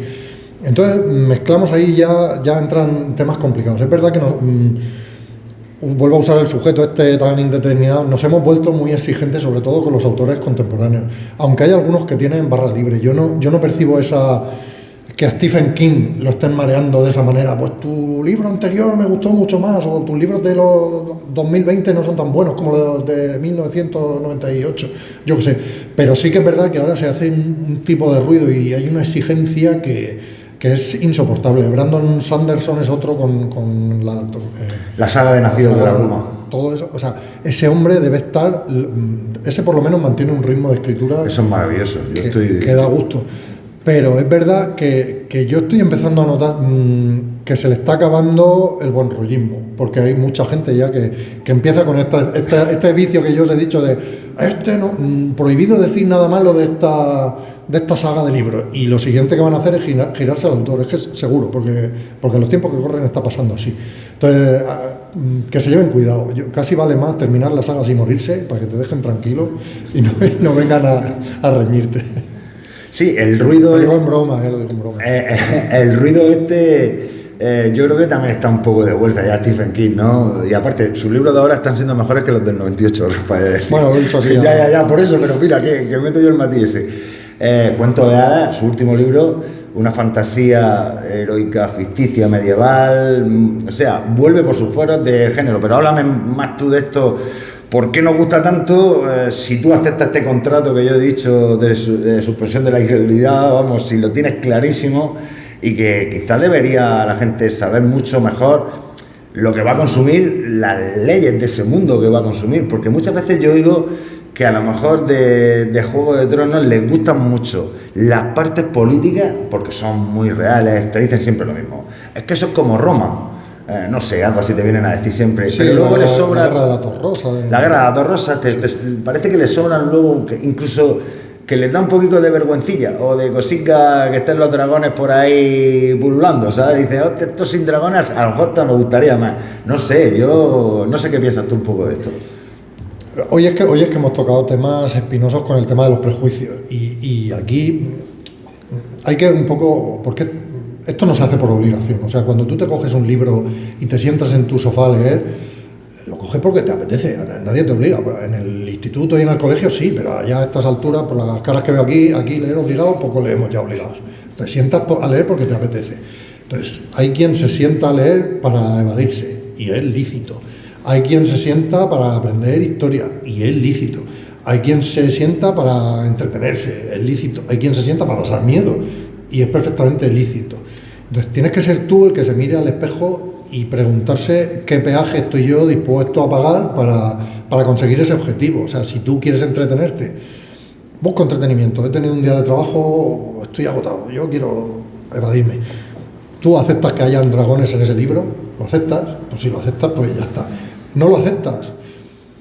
Pues a lo mejor tienes un prejuicio ahí que yo qué sé, bueno, pues bien, a lo mejor con el libro de los dragones te evadirías más de lo que quiero decir. Eso es algo, la suspensión de la incredulidad la aplicamos también en el cine y en cualquier ficción en la que te metas. Tú en el primer minuto de la ficción, eso te lo dicen también las técnicas de escritura y todo esto. Tú en una película, en los 5 primeros minutos ya tienes que tener establecido el universo en el que estás, para que la gente sepa si se queda o no se queda. Si hay pistolas láser, tienen que salir, o si hay magia. Tú no puedes estar viendo una película 2 horas, que a las 2 horas y cuarto llegue alguien y haga magia, y tú dices, ¿cómo estás haciendo magia aquí? No entiendo nada, ¿no? Y en los libros pasa igual. Tú tienes al final 10, 15 páginas para dejarle claro a la gente ese libro por dónde va, ¿no? Y tú aceptas el contrato o no lo aceptes. Si no lo aceptas, si se da por libros, o sea, cógete otro y ya está, ¿no? Eso es una cosa muy personal de cada uno, de cómo entiende la literatura en su propia vida, ¿no? Lo aceptas, no lo aceptas y para adelante o no para adelante. Y es cierto que el género como tal, sea ciencia ficción, sea el terror, sea la fantasía, pues hay peajes que hay que pagar. Si tú eres de los que por el pasillo de tu casa tienes que tener la luz encendida porque te asustas en tu propia casa, pues Stephen King no te cojas el exorcista, por decirte algo. Stephen King, o de Peter Blake, sí. Déjalo, cógete novela negra y ya está. O sea, eso cada uno tiene que examinarse y ya está. Yo es que no comprendo la gente que se lee los libros y luego los prende fuego verbalmente, ¿no? Vaya mierda de libro, no sé qué. Chico, pues déjatelo, o sea, porque nada más que salen zombies y esto es muy gore. Pues para de leer, o sea, no sé, si nadie te obliga. No, yo lo veo así. Al final, o lo aceptas o no lo aceptes. Hay cosas, no sé cómo decirte, a tus padres y a tus hijos, pues los tienes que aceptar como son. Pero el libro, pues si no te gusta, pues lo dejas y te coges otro y ya está. Pasando mucho miedo por lo que voy a decir, porque esa persona puede decir una frase que me duela, José Antonio, los americanos también tienen sus cosas buenas. ¿No? Vale. Bueno, ¿qué quiero decir con esto? Sí que es cierto que ellos no tienen vergüenza. No tienen vergüenza. Ellos son conocedores de que su historia es la que es. La independencia, todo el antepasado, de ahí para atrás ya las cosas malas las hicieron los franceses, los ingleses y no se meten mucho. Y los españoles. Y los españoles. Pero bueno, en su zona, perdóname, hablo más de la América de arriba. ¿Qué es lo que pasa? Que yo creo que ellos en el siglo XX han desarrollado sus grandes valores culturales sin miedo en torno al género, también a la novela, pero ellos no han tenido, pues yo qué sé, no han tenido su Tolstói, no han tenido su Cid Campeador. Entonces, para ellos, algo que a nosotros nos encanta, chuleta de Rafa, la ciencia ficción. O sea, ellos tienen autores de ciencia ficción que los tienen encumbrados al literato a la altura de nuestros Pérez Galdós y Ortega y Gasset y cosas así. El Morleona, de Sir James, todos conocéis el Halcón Martel, las películas de Humphrey Bogart, las películas de Jim Carney. Todo está basado, muchos de ellos, en relatos que son magníficos dentro del género de la literatura negra. La ciencia ficción también lo he comentado con este señor más adelante, pero bueno, el célebre K. Dick, Asimov, hablo en general en literatura angloparlante, ¿no? Pero es que el terror, yo en España no recuerdo ningún autor que digas tú, hostia, este es el tío grande del terror español. Hombre, Chicho Ibáñez Serrador. No, pero a nivel de novelista. Bueno. O sea, no tenemos, yo no te voy a decir nuestro Stephen King, pero. No, es verdad que aquí en España no tenemos un Drácula, un Frankenstein. Porque nos da vergüenza. Una obra así de ese. Nos da vergüenza, porque hemos tenido los literatos más grandes que ha dado posiblemente a la humanidad, cierto, desde muy atrás hasta los Lorca y hasta muchos de hace menos años.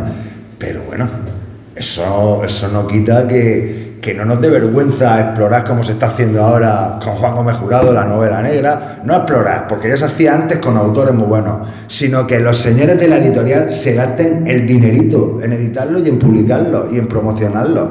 Que haya terror, que haya ciencia ficción, que haya fantasía. Decidme 4 novelas de ciencia ficción española. No nos sabemos ninguna. nos da vergüenza. Este rapapolvo en general, para nosotros, que nos miremos un poco el ombligo, que no somos los mejores siempre y que los americanos tienen muchas cosillas suyas, pero no les da vergüenza. Y yo creo, hace poco le dieron a Stephen King la medalla del arte y la ciencia, fue con Obama, por lo tanto situaron más o menos hace unos años. Oye, yo qué sé, yo no sé si a Chicho Ibáñez Serrador alguna vez ha estado por lo menos entre las quinielas del premio Príncipe de Asturias. Y si lo está algún día, será porque hizo un 2-3. ¿Sí lo está, Carlos? Quizá un poco Somoza con su dama número 13. Sí, pero es que es muy triste que tengamos este déficit español de la literatura de género cuando vemos que nos gusta, que la gente lea Gómez Jurado, que la gente lleva muchísimos años leyendo a Stephen King aquí en España. Y me gusta decir que en la Biblioteca Municipal de Abarán, la de la ermita de toda la vida, siempre estaba muy bien surtida de libros de Stephen King. Yo no sé cómo lo hacía, yo me los llevaba de ahí y me los leía perfectamente. Son cosas que no sé, Rafa, un poco el speech este que he tenido mirándonos un poquito los fallitos de despreciar género literario, Tolkien, es que no sé. Ahí ya te metes un poco en la idiosincrasia de cada país y de cómo somos. Yo no tengo pensado los porqués y no los tengo analizados porque no es un tema que... Pero yo tengo la impresión de que España somos un país muy de novela histórica. Y tenemos autores y importamos autores de fuera y tenemos... O sea, es lo que nos gusta, por algún motivo, pues como es lo que volvemos a lo de antes, se retroalimenta. O sea, yo he leído mucho Matilde Asensi, por ejemplo. Me encanta. Y escribe muy bien. Alicantina, creo. O es valenciana. Sí, es Alicantina. Es alicantina. Es que Rafa es de Alicante, perdón. Bueno, pero yo soy de Orihuela, el acento me lo notan aquí, seguro. No, ya he perdido el hilo, pero quiero decir que somos un país muy de... Al final yo la novela histórica también la considero un poco género, ¿eh? Sí. Entonces no tenemos género. Bueno, tenemos ese género, igual que tú has citado lo del western antes.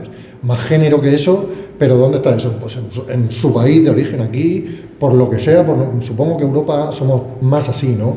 La tradición histórica nos pesa más, la Edad Media, también la cultura religiosa que hay aquí.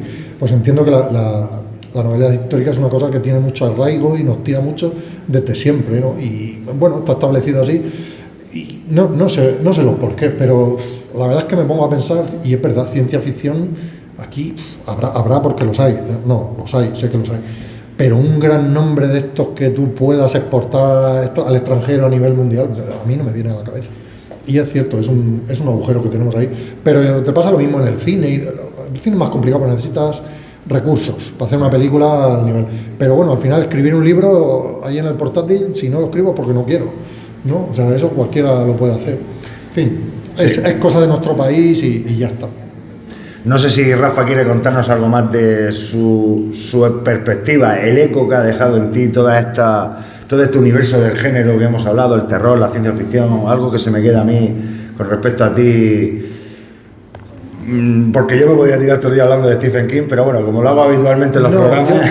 Yo un poco sí que, por volver un poco al inicio del programa, la función que tiene muchas veces el género cinematográfico y en series también, para luego mandarte gente a los libros, ¿no? Al final tú te pones a ver ciencia ficción. Yo entré mucho en la ciencia ficción por Blade Runner, ¿no? Me fui a probar a Philip K. Dick, el juego de Ender. A mí la película es infame, horrorosa, aburrida, injustísima con el libro. Esas las adaptaciones poco fieles sería terrible, pero ese libro es un caramelo para gente que no sé cómo decirte, gente que no se ha arrimado a la ciencia ficción nunca.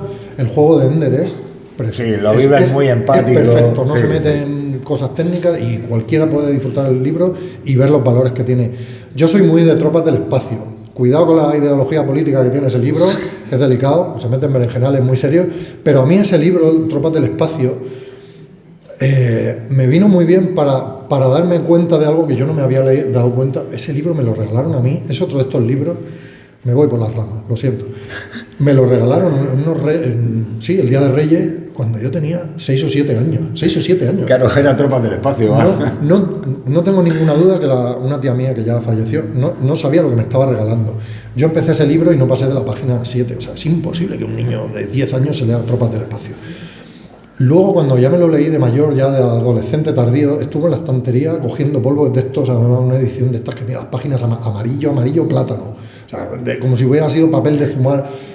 Y cuando me leí ese libro, yo descubrí por primera vez que el género se podía meter en berenjenales complicados. O sea, Tropas del Espacio, si uno ve la película, dice, vale, esto es de que a la Tierra vienen unos saltamontes gigantes a devorarnos. Bien, pues una película de aventurilla, de pegar tiros. No, Tropas del Espacio no va de eso. Tropas del Espacio va de que hay un sistema político que no funciona y el autor propone detecta problemas en la sociedad que muchos siguen absolutamente vigentes, aunque el libro tiene ya 60, 70 años, y propone una serie de soluciones muy políticas a los problemas que él detecta. Yo esas soluciones, el 90% de ellas no las comparto, porque militariza la sociedad y tal. Yo no las comparto, pero habrá gente que sí. Pero a mí me abrió los ojos a decir, leche, es que un libro que tiene naves y que van por el espacio y disparan, se ha metido a resolver problemas políticos de la sociedad. Eso en el género existe. Existe en el terror, existe eso. Existe en la ciencia ficción, existe en la fantasía. O sea, el que piense que meterse en un libro con dragones es porque te van a describir que los dragones son dorados y que vuelan muy alto y se comen a la gente que les quiere robar el tesoro, eso también está en el libro. Pero luego tiene otros muchos temas que es lo que a mí me hace que sea interesante un libro de género, insisto, sea ciencia ficción, sea fantasía, sea lo que sea. El que te aporten algo más. El género en sí mismo a mí, en realidad, tampoco me interesa tanto, quiero decir, yo no defender el género porque sí, yo no lo defiendo. El Resplandor, que todos hemos visto El Resplandor, ahí ese libro se mete en historias muy serias de trastornos mentales de una persona, de la soledad, de problemas familiares. O sea, ahí hay muchas cosas detrás, más allá de un tío con un hacha persiguiendo a su mujer en la nieve. Bueno, eso es quedarse en la superficie y no rascar en el iceberg. Y es para mí el valor que tiene el género, cuando se meten en otras cosas. Hay un concepto que a nosotros nos suena ahora necesariamente nos suena muy de moda, como es el bullying y todo lo que rodea el drama familiar, la ayuda cómo se tiene que actuar desde dentro, desde fuera. La primera novela de Stephen King, en el 70 y poco, que es Carrie, ya te está tocando temas como el bullying, como la ruptura familiar, la madre cómo está con la religión, o sea, que no es sin spoilers, pero un fenómeno como la menstruación, que yo cuando lo leí, que a lo mejor tenía 14, 15 años, con Carrie un poco más, 16 a lo mejor. Tío, yo digo, hostia, me parece, no sé, siempre van, de hecho, creo que en la ciencia ficción, lo comentaba hace poco con los compañeros de la guarida del Sith, del programa, por ejemplo, de La Cosa. Todos recordaréis La invasión de los ultracuerpos, aquella película que se hizo con Donald Sutherland, la anterior también de de Don Siegel. Creo que si lo recordáis, ¿no? Estos alienígenas que vienen, nos meten en capullo. O sea, detrás de esa historia hay toda una lectura sociológica, filosófica, de propio qué nos hace humanos, porque en el fondo ellos vienen a ser nosotros y no te están diciendo en ningún momento vamos a cargarnos el planeta, no, es que por lo que estamos viendo seguramente el planeta se quedará bastante mejor con ellos, porque nosotros somos el problema del planeta, ¿no? O sea, ellos vienen todos homogéneos, un hormiguero, pim pam, cada uno a su rollo. No sé, me parece que detrás de la ciencia ficción, como tú bien dices, detrás del terror, están todos estos valores que hemos intentado defender en este capítulo 4 lo mejor que hemos podido. Pasamos al epílogo y vamos terminando. Que la gente... Página 500 ya de nuestro programa, estamos en el epílogo, sin música en este caso. Así que lo que vamos a hacer, pues yo básicamente, es agradeceros a todos vosotros que hayáis llegado hasta este punto del programa. Eso es que ha estado medio interesante, me gustaría pensar. Aunque algunos sois familia, también me consta. Y por otro lado, pues bueno, ahora voy a contar yo una cosita muy breve de lo que pasa con esto del podcast. Pues yo hace 14 años así, pues, y muchos de vosotros lo recordaréis, a uno de los grandes, que era Juan Antonio Cebrián. que nos metió esto de la radio cultural, a mí por lo menos me la metió muy fuerte, ¿eh? Yo he echado muchas horas de estudio cuando era semanal y luego cuando lo pasaban al fin de semana tenía que trabajar en el bar y entonces me pasó eso de descubrir que alojaban los programas en una cosa que se llamaba blog. El programa era La Rosa de los Vientos, uno de los programas más grandes que ha habido en la radio cultural española, pienso yo. Y me metí en eso de los blogs, eso me llevó a, hostia, pues si es que también alojan más cosas estos señores, y descubrí varios programicas de los cuales puedo decir que algunos integrantes tengo amistad, y hoy estoy muy contento y muy feliz de a un tío que llevo oyendo pues unos 10 años ya, como diciendo, qué lejos que está esto de qué bien lo hace esta gente y qué bien está. Sé que se está poniendo colorado, pero se va a aguantar, porque ya ha llegado a este punto. Pues quiero pedir un aplauso fortísimo y de corazón para una persona que ha venido a dar lo mejor que tiene, que es la cantidad de cosas que sabe y la bien que la explica, leche.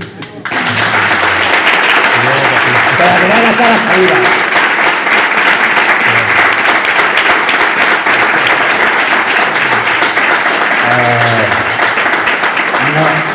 No sé si... Esta ha sido mi conclusión. No sé si quieres tú decir alguna cosita y si alguien nos quiere, que sé que lo hemos hablado, no sé cómo nos hemos metido, algo muy rapidito, pero yo no sé si alguien quiere aprovechar para preguntarle a Rafa cualquier cosita, de todo, Rafa, de la órbita, sí. De cosas que hayamos comentado. Nada, yo un segundo, gracias a todos y a todas por estar, de verdad gracias, porque es como raro que la gente venga a oírte hablar de algo, para mí es raro.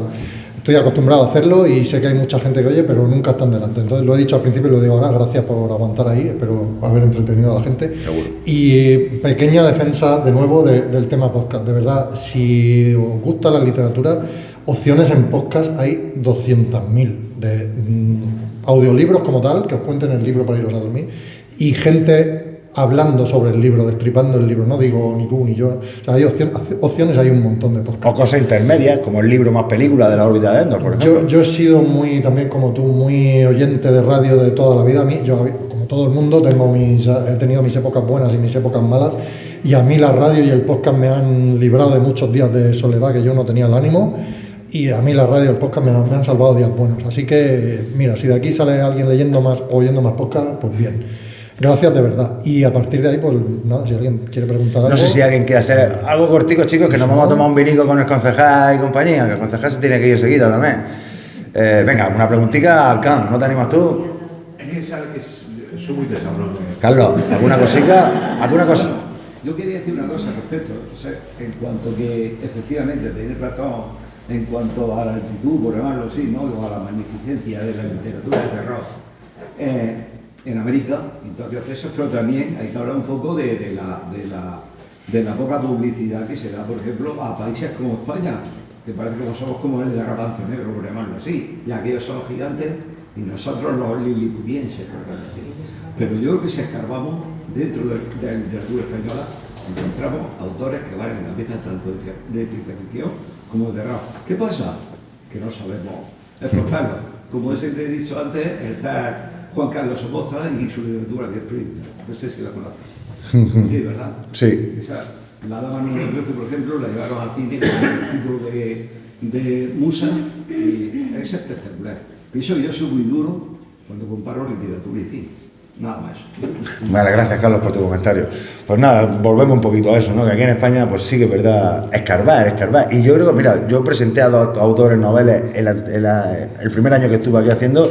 Sí que lo engañé un poco y el programa me gustó más el libro, pero creo que hace mucho bien también que enseguida te contacte la televisión y todo eso. No sé si ahora con tanta plataforma crees que van a haber más guiones basados en pequeñas novelitas, por ejemplo. Me sugiere a mí esta pregunta un poco. Claro, es que ahí, porque tiene mucha razón esta persona, es complicado. Vamos a poner un ejemplo. Yo ahora cuando me vaya de aquí, me voy a ir con el portátil y voy a escribir ese libro que os he dicho que voy a escribir. Lo voy a hacer de ciencia ficción y me va a quedar un libro, o sea, a lo mejor que se ha escrito en este planeta en los últimos 20 años. Pero es que lo he escrito en castellano. Entonces, ¿cómo lo sacas de este? Primero, tiene que haber... Pero incluso vamos a dar por hecho que una editorial española me lo va a coger y me lo edita. Vale. Pero si tú quieres salir fuera, 3 caminos tienes y son los 3 muy complicados. El primero, mandarlo a algún concurso de estos internacionales de literatura, a ver si ganas algún premio. y ganando un premio gordo, que eso es muy complicado, no siendo angloparlante, pues bueno, si ganas un premio de eso, seguramente habrá editoriales en otros países que te van a publicar, pero eso prácticamente no pasa. La otra opción que tienes es el boca a boca, o sea, que aquí revientes sin haber ganado ningún premio, revientes a vender y los países de al lado digan, oye, a lo mejor eso ha pasado con de los hombres que amaban a las mujeres Larson, ¿no? Sí, lo teníamos que le pasó a él, o sea, es un ejemplo, tú revientas a vender en tu país y un poco el virus se va al país de al lado. Lo que le ha pasado, Amazon ha comprado los derechos de Reina Roja porque ha reventado en 14 o 15 países. Y ese era el tercer camino ahora, o sea, por lo que yo no sé si es bueno o malo, pero los tiempos que vivimos ahora los guionistas han perdido un poco de la función de crear historias nuevas y son en gran parte adaptadores de historias que ya están ahí, de libros o de cómics o de lo que sea.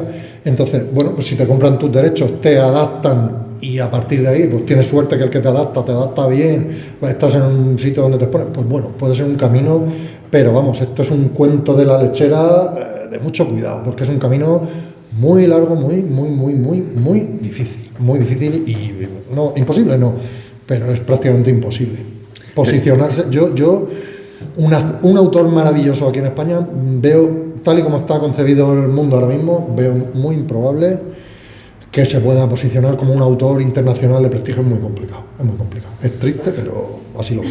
Le deseamos la mejor de la suerte a esos autores amigos que tenemos, Antonio Runa con su obra recién publicada, Luis Martínez, el propio Antonio Monfort, que escribe sobre cómic magistralmente.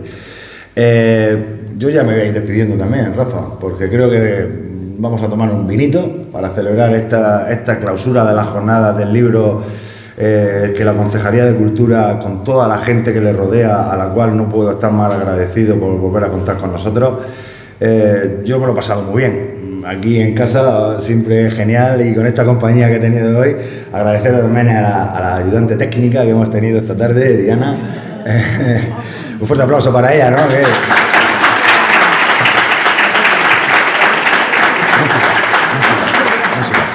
Música. Y yo, como siempre termino, voy a decir que yo he sido Javier Ecos. Bájalo todo. Yo he sido Javier Ecos. Esto ha sido Freak and Film, vuestro podcast hoy de literatura y demás fricadas. Adiós.